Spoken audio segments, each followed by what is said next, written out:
আমার কাছে একটা টাকা আছে, সব টাকা মায়ের অপারেশনের পিছনে খরচ হয়ে গিয়েছে। এখন আমার কাছে কোনো কানাকড়িও নেই। কিভাবে আমি দোকানে মাল তুলবো বলো তো?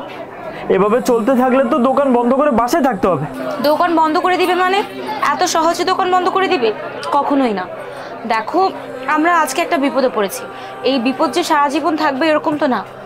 আর আমাদের উচিত এইরকম কঠিন পরিস্থিতিতে আল্লাহর উপর ভরসা রাখা।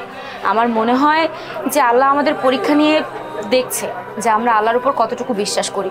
একটু ধৈর্য ধরো, দেখবে সব কিছু ঠিক হয়ে গেছে।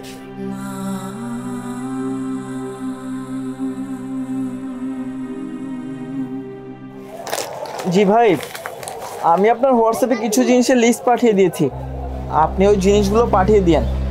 আর আমি সব টাকা আপনাকে একসাথেই দিয়ে দিব। আগের বাকি টাকা এখনো পরিশোধ করলেন না, আপনি আবার বাকি যাচ্ছেন। আপনি আর ফোন দিয়েন না তো ভাই, ব্যস্ত থাকি। হ্যালো ভাই, কি হচ্ছে? কোনো সমস্যা? না ভাই, কোনো সমস্যা নেই, বাসায় একটু ঝামেলা। এ নিন আপনার চিপস। আসলে কি ভাই, আপনি না ঠিকঠাকভাবে মিথ্যা কথা বলতে পারেন না। আসলে ভাই হয়েছে কি, দোকানে কিছু জিনিস দরকার ছিল, দোকানটা একদম খালি হয়ে গেছে, কিছু মালামাল দরকার ছিল দোকানে।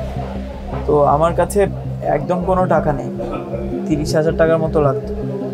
কী করব কিছুই বুঝতে পারছি না। এভাবে চললে তো দোকান বন্ধ করে বাসায় বসে থাকা লাগবে।